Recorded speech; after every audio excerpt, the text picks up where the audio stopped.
त्यानं भविष्यवाणी केली होती IIT बाबानं.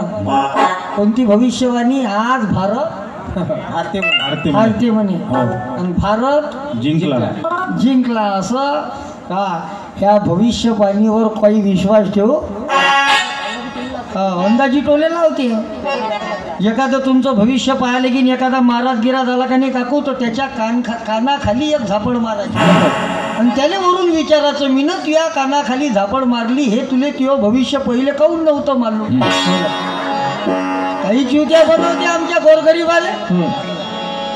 हे गाडगे महाराज कीर्तनात सांगायचे, मी माझ्याजवळचं नाही सांगत. गाडगे बाबाला कधी बुवाबाजी पसरवली नाही साहेब. गाडगे बाबाच्या जर कोणी जर पाया लागले जर आले तर गाडगे बाबा त्याच्या पाठीवर खराटा मारेन. लोकायले म्हणे चालले बयाड बेलने म्हणे.